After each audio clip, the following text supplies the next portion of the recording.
सो हम previous video को हम कंटिन्यू करते हैं। सो हमारे पास जो है डीएचएपी को हमने पीजीएल में कन्वर्ट कर दिया था। एक तो पीजीएल हमारा बना ही था और एक हमने डीएचएपी को पीजीएल में कन्वर्ट किया, तो हमारे पास टोटल 2 पीजीएल आ गए। अब ये एल्डिहाइड से हम क्या करेंगे, हाइड्रोजन को रिमूव करेंगे। हाइड्रोजन रिमूव करेंगे मतलब कि ये प्रोसेस में क्या हो रहा है, डीहाइड्रोजनेशन हो रहा है ना, तो इंजाइम का नाम क्या होगा, डीहाइड्रोजनेस होगा यहाँ पे, ठीक है।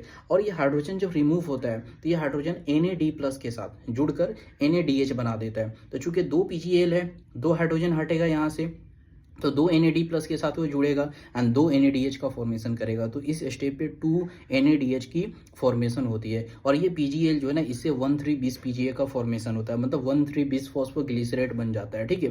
पीजीएल एल्डिहाइड जो है वहाँ से हाइड्रोजन रिमूव करते हैं, 2 पीजीएल से हमारा 2 1,3,20 पीजीए बन गया। अब इस 2 1,3,20 पीजीए से हम 2 3 पीजीए बनाते हैं, मतलब कि एक जो 1,3,20 पीजीए में 2 फॉस्फेट था, अब हम 3 पीजीए बना रहे हैं, मतलब कि एक फॉस्फेट को हटा रहे हैं। तो जब फॉस्फेट हटेगा तो वो क्या करेगा, एडीपी के साथ जुड़ेगा और एडीपी से जुड़ के एटीपी बना देगा। तो मतलब कि इस स्टेप पे एटीपी बनेगा। और कितना एटीपी बनेगा, 2 एटीपी का फॉर्मेशन हुआ। क्यों, क्योंकि हमारे पास 2 1,3,20 पीजीए था, 2 फॉस्फेट हटेगा तो 2 यहाँ पे एटीपी बनता है। तो यह एटीपी चूंकि सबस्ट्रेट के लेवल पे ही बन रहा है, यहीं पे बन रहा है, उसको आगे कहीं जाना नहीं हो रहा है, इस वजह से सबस्ट्रेट लेवल फॉस्फोराइलेशन कहते हैं। तो यहाँ पे 2 एटीपी बन गया।